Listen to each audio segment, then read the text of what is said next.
L'hôpital La Quintini de Douala. Toujours à votre écoute et encore plus proche de vous, vous propose chaque semaine un programme d'éducation à la santé. Tous les samedis, un spécialiste répond à vos questions de santé. La Quintini avec vous sur Radio Balafon.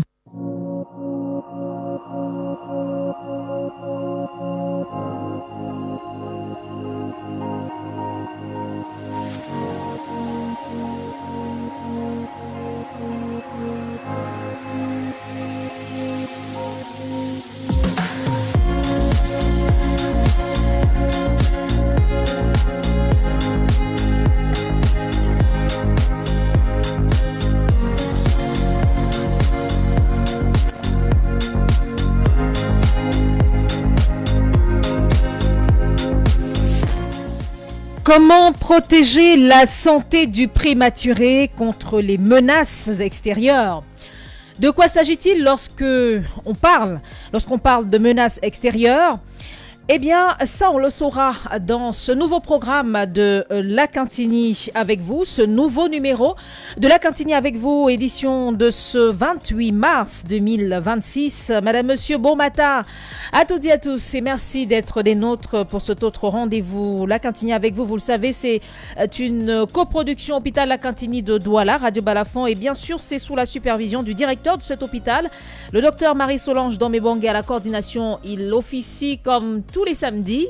Georges Sémé, d'ailleurs avec nous dans ce studio à la partie technique, c'est Romain Delphin Imti ce matin, Gertrude Fernande Bidjoka à ce micro. On l'a dit, comment protéger la santé du prématuré contre les menaces extérieures, c'est la thématique en cette autre journée d'échange avec votre institution hospitalière. Et pour tout nous dire à ce propos, le docteur Raïssa Monayon est notre invitée.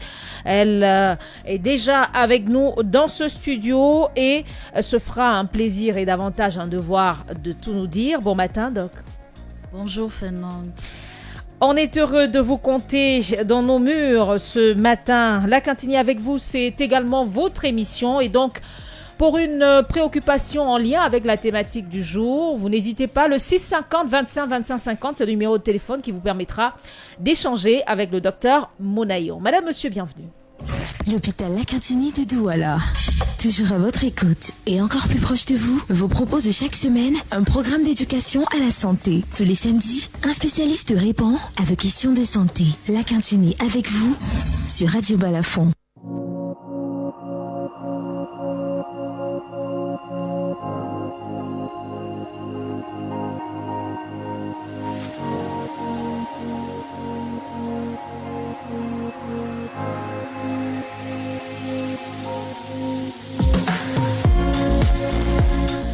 Le service de néonatologie était déjà à l'honneur sur cette même antenne dans le cadre de ce programme La Quintini avec vous.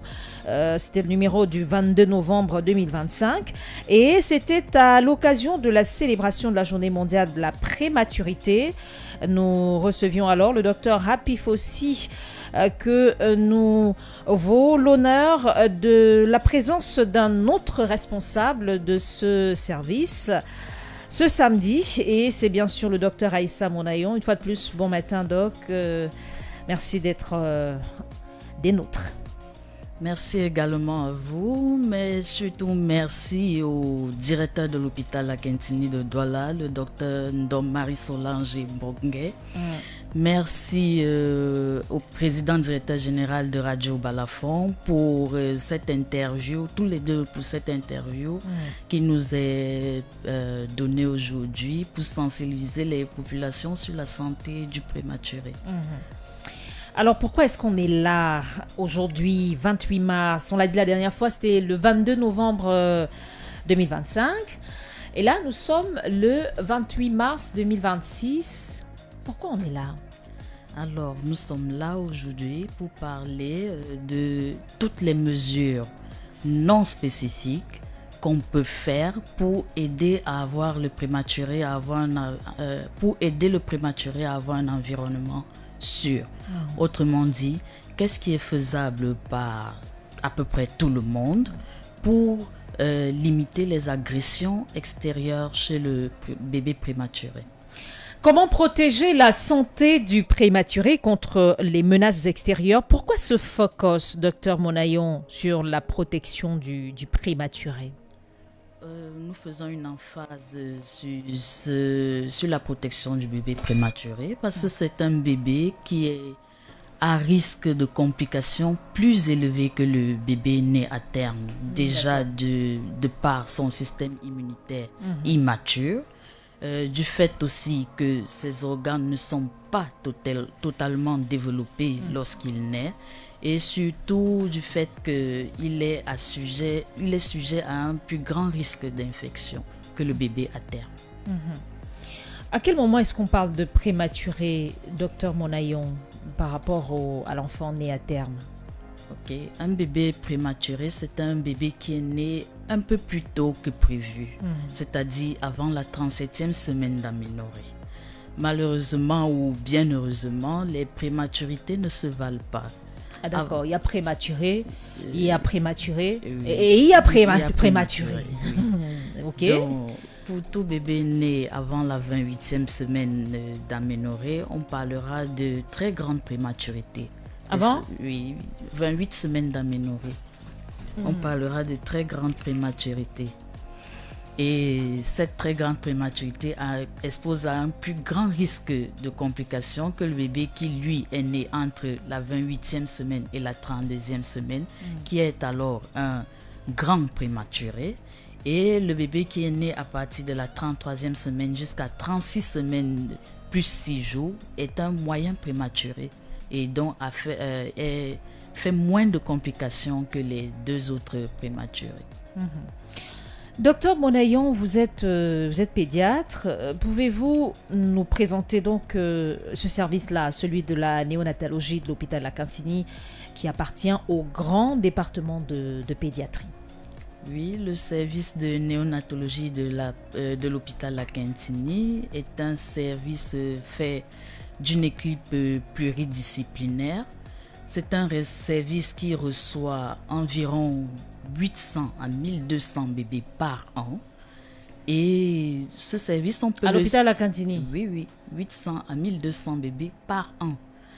Ce service, on peut le subdiviser dans un premier temps en deux sous-unités. Une unité de prématurité et une unité de bébé né à terme, qui elle-même est divisée en deux autres sous-unités. Les nouveaux-nés nés à terme issus de la maternité de l'hôpital La Cantini et les nouveaux-nés nés à terme issus des autres formations sanitaires.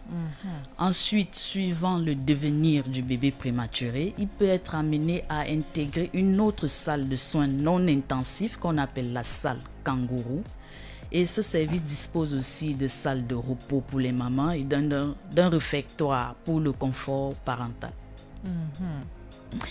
Alors, docteur, le prématuré à l'hôpital La Cantini de Douala, est-ce qu'il est suffisamment protégé? Quelles sont de ce côté-là les mesures particulières qui sont prises pour lui? L'hôpital La Cantini prend très au sérieux le souci de la protection du bébé prématuré. À cet effet, nos équipes soignantes et médicales suivent des protocoles stricts, ceci pour minimiser le risque d'infection et pour assurer un environnement sûr aux bébés que nous recevons. Nous arborons des équipements de protection, les casaques, les surblouses, les surchaussures, les gants. Nous maintenons une hygiène constante et rigoureuse des mains et nous assurons un suivi constant et régulier, un suivi médical constant et régulier des bébés prématurés. Également, nous mettons un point d'honneur à répondre aux préoccupations des parents. Ceci pour que nos soins répondent aux besoins spécifiques de chaque bébé. Alors, vous nous le disiez déjà en coulisses, on va le dire comme ça, les familles et même les visiteurs ont un rôle qu'ils jouent dans la protection du prématuré. Cet enfant qui est un être très fragile. Alors, quel est ce rôle-là? Ou alors quels sont les rôles que peuvent jouer ces familles, ces visiteurs pour contribuer à protéger au mieux le prématuré? Les familles et les visiteurs sont des acteurs clés dans la prise en charge du prématuré parce qu'ils concourent ils concourent à la création de cet environnement sûr pour le bébé prématuré. Ceci en respectant les règles d'hygiène, notamment le lavage des mains. Il faut savoir qu'on doit se laver les mains à chaque fois qu'on veut toucher son bébé. On doit se laver les mains au préalable. Mais ça, c'est vrai pour tous les bébés, pas que les prématurés. Oui, mais c'est une des mesures qui est un peu plus, je vais dire, un peu plus stricte dans le service de prématuré. D'accord. Également, la limite des visites. Nous sommes obligés de limiter les visites, savoir que c'est pour le bien du bébé, cette limite de visite. Ne pas penser qu'on vous en veut pour quoi que ce soit. Non, pas du tout. Et penser aussi à ne pas visiter le bébé quand on est malade. Si on est grippé, c'est mieux de ne pas venir. C'est un rôle qu'on joue dans la protection du bébé. D'accord. Également, il faut éviter d'être un accompagnant toxique. Il faut être là pour aider le parent à réduire le stress lié au fait que son bébé est prématuré, lié aux soins. C'est-à-dire ne pas venir avec une charge mentale supplémentaire pour le parent. Toutes ces mesures-là concourent à créer un environnement sûr et pour la maman, pour l'accompagnant du bébé et pour le bébé lui-même. Alors, je ne suis pas certaine d'avoir très bien compris le dernier point. La charge mentale et tout ce qui... Concrètement, il s'agit de ne pas faire quoi? Il s'agit d'accompagner la maman. Il s'agit d'accompagner la maman tant psychologiquement que... C'est-à-dire être d'une aide pour la maman. C'est ne pas rajouter une charge mentale. En faisant quoi, par exemple? En créant des points de discorde où il n'y en a pas. Vraiment permettre à la maman de souffler psychologiquement. J'espère que c'est assez clair pour les uns et les autres. Quant à ce qu'il faut pas faire vis-à-vis d'une maman qui vient de donner naissance à un bébé prématuré. 650 25 25 50, numéro de téléphone pour échanger avec notre invité ce matin, notre spécialiste, le docteur Raissa Monayon. Elle est avec nous ce 28 mars et on parle de protection de la santé du prématuré contre les menaces extérieures. Est-ce qu'on peut revenir sur ces menaces extérieures? Menaces extérieures, c'est quoi concrètement lorsqu'on parle de menaces extérieures? Lorsqu'on parle de menaces extérieures, la principale, c'est l'infection. Ok. Oui. Chez le bébé prématuré, la principale, c'est l'infection. Donc, tout ce qui concourt à limiter les infections et tout ce qui concourt à ne pas étendre une infection qui est déjà là est ce dont nous parlons aujourd'hui. Est-ce que l'hôpital La Quintini de Douala prévoit donc des actions de sensibilisation de ces personnes qu'on a évoquées tout à l'heure, à savoir les familles, les visiteurs? Est-ce qu'il y a des actions de sensibilisation qui sont envisagées par l'hôpital La Quintini pour leur expliquer le bien fondé du respect scrupuleux de certaines mesures, notamment celles que vous avez déroulées tout à l'heure? Des actions de sensibilisation sont menées au quotidien. Déjà? Oui, déjà sur le plan individuel, lors de l'admission du nouveau-né, du bébé prématuré, il y a tout un counseling qui est fait sur comment ça va se passer dans le service, quelles sont les règles, qu'est-ce qu'il faut faire, qu'est-ce qu'il ne faut pas faire. Et d'une manière collective aussi, nous faisons des sensibilisations lors des rondes, lors des contre-visites. Deux thèmes, docteur Monayon, interpellent particulièrement. Quelle est l'importance de la vaccination, des méthodes kangourou et méthodes peau à peau sur le prématuré? Le prématuré, on le vaccine? Oui, dès 2 kilos. D'accord. Oui. C'est quoi l'importance? Oui, ce sont 2 interventions cruciales pour le bébé prématuré. La vaccination, en ceci qu'elle va permettre d'éviter des infections graves chez le bébé et prématuré et le bébé à terme, le bébé en général. Peut-être avant de dérouler, d'aller jusqu'au bout, prendre le premier auditeur qui se signale. Allô, bon matin.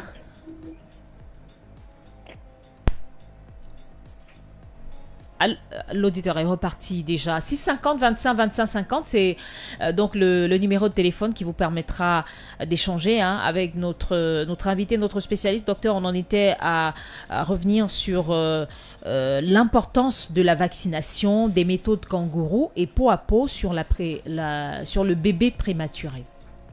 La méthode kangourou, quant à elle, c'est encore elle qui est appelée la méthode peau à peau. D'accord, ok. D'accord.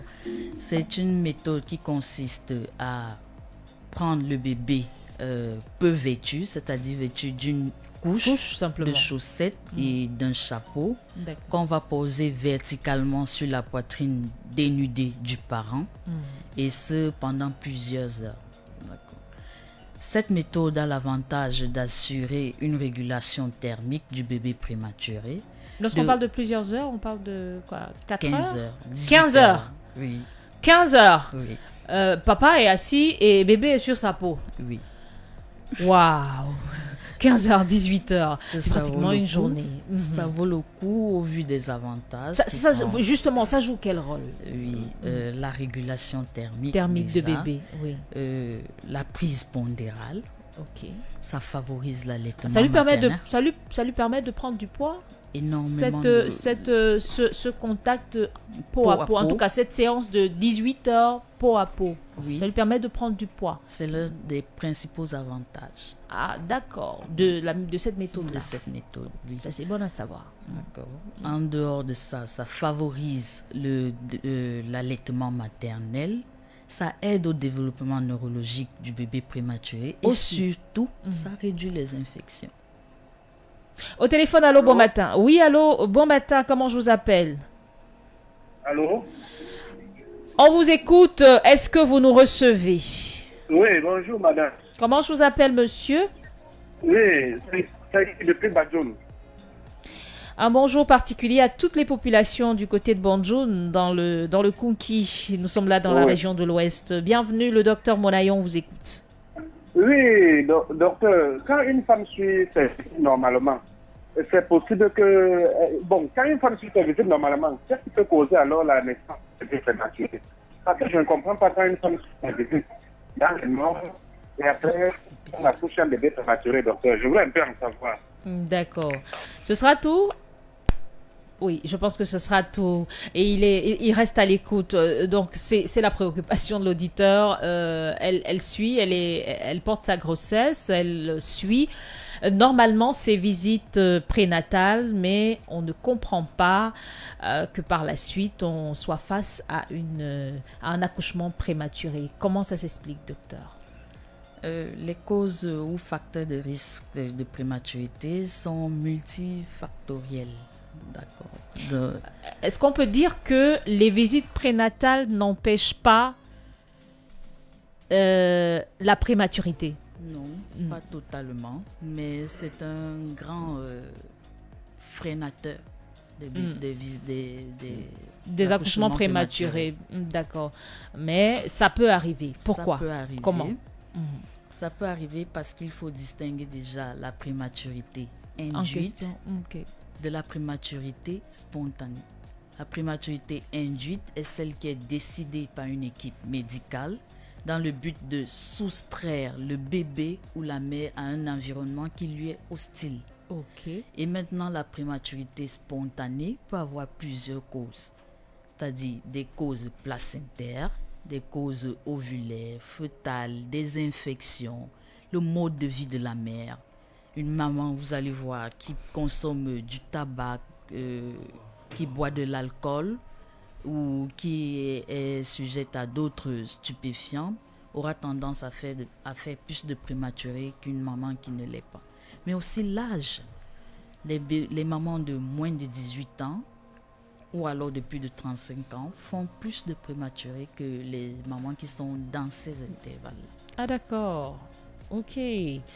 On l'espère, l'auditeur a bien noté sur ce qui peut expliquer un cas de bébé prématuré alors que maman suivait les visites prénatales. 650 25 25 50, numéro de téléphone pour échanger donc avec notre spécialiste ce matin, le docteur Raïssa Monayon. Au téléphone, on prend le prochain. Allô, bon matin.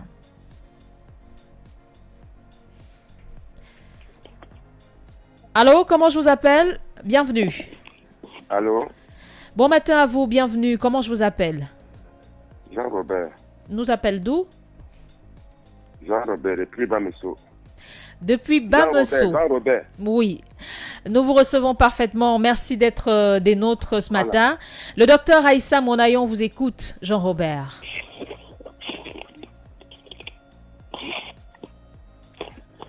Voilà. Voilà. Oui, ma question c'était, j'allais demander qu'est-ce qui est dû vraiment au bébé prénatal. C'est tout comme question? Jean-Robert. Alors, je pense que on va le redire, Romain Delphin Inti, c'est pas la peine de chercher toujours à écouter votre poste récepteur parce que vous serez toujours en retard sur ce qui est dit et ça ne permet pas une communication fluide parce que vous entendez avec un temps de latence, ce qui n'est pas confortable pour l'échange. Écoutez dans votre téléphone, arrêtez complètement votre récepteur où vous êtes et ne vous servez que de votre téléphone, ça permettra un échange fluide. Lorsque vous faites le contraire, c'est pas possible. Au téléphone, allô, bon matin. Bonjour madame. Comment je vous appelle? Herman Goda. On nous appelle d'où? Oui, depuis Yaoundé. Où à Yaoundé?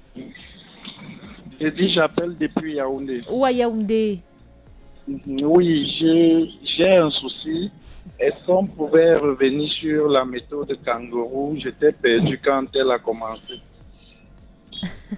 Comment ça, perdu? Vous n'avez pas bien suivi, c'est ça? Ou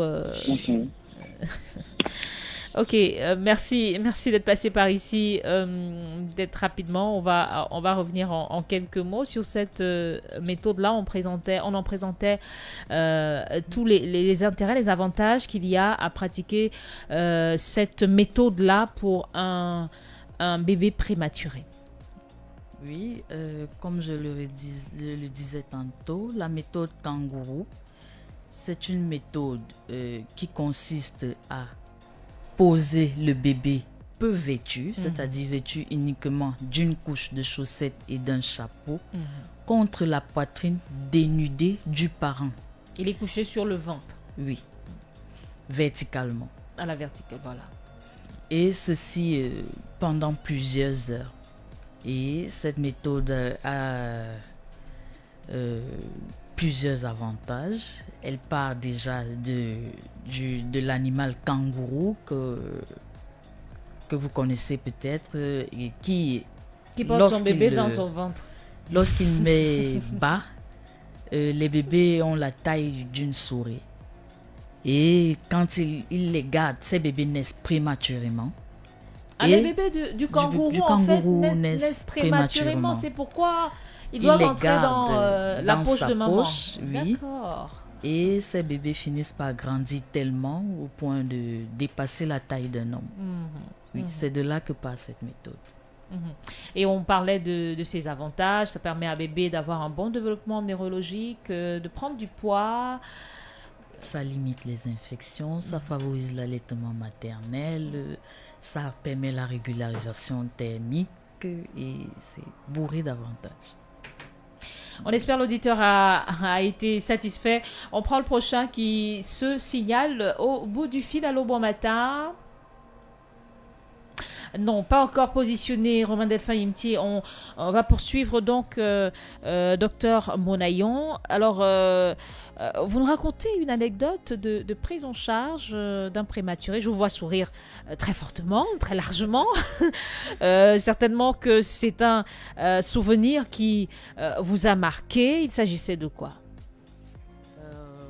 Il me vient en tête ce bébé de 27 semaines d'aménorrhée que nous avons reçu en néonatologie à l'hôpital La Quintini.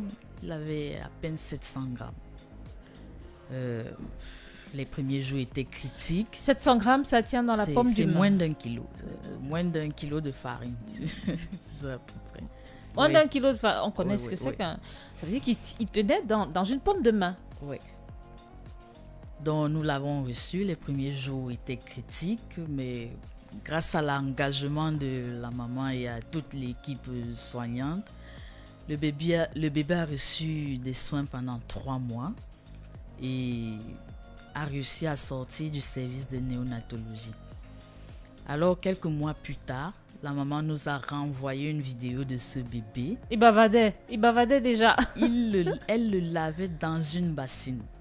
Alors, vous ne saisissez pas la quintessence de ce que je dis, mais voir ce bébé qui est passé de 700 grammes à presque 5-6 kilos, c'est-à-dire suffisamment gros. Tout à fait. Et bien portant pour être lavé dans une bassine.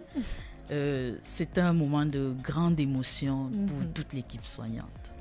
Et ça peut se comprendre, ça peut tout à fait se comprendre. Alors, des perspectives, docteur Bonayon, pour améliorer la qualité de prise en charge. C'est vrai qu'on est toujours dans cette optique-là, à l'hôpital La Cantine de Douala. Au téléphone, peut-être le dernier qui se signale. Allô, bon matin. Bonjour. Comment je vous appelle, monsieur? C'est Martin Teta. Nous appelle d'où? J'appelle de l'Obaba de la 3e.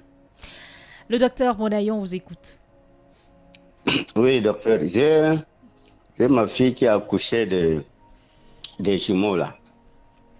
Ça fait, je crois, 1 semaine et demie. Hein. Elle a accouché après 7 mois. Hein. Après 4 jours, il a dit de rentrer à la maison. Et puis, je ne sais pas si c'est la méthode kangourou. Bon, je ne sais pas. Il a dit de protéger l'enfant, d'emballer l'enfant régulièrement à chaud. Moi, je ne comprends pas. Puis c'était dans un hôpital sans couveuse. Un hôpital missionnaire et parti. Donc moi, je ne comprends pas. Et ce docteur travaillait dans la fonction publique. Il a dit que après 4 semaines, après, je crois, donc 1 semaine, il faut qu'on revienne avec les enfants. Moi, je n'ai rien compris. Je ne sais pas s'il faut pratiquer la méthode kangourou à la maison ou bien je ne comprends rien. Merci. Ils sont bien portants quand même? Oui, bon, ils sont là. Ils sont bien portants, ils bougent quand même. D'accord. Ils bougent. Okay. Bon, l'autre pleure même, hein, l'autre pleure. Oui, tous les bébés pleurent. Ils sont nés à 1 kilo, quelque chose là.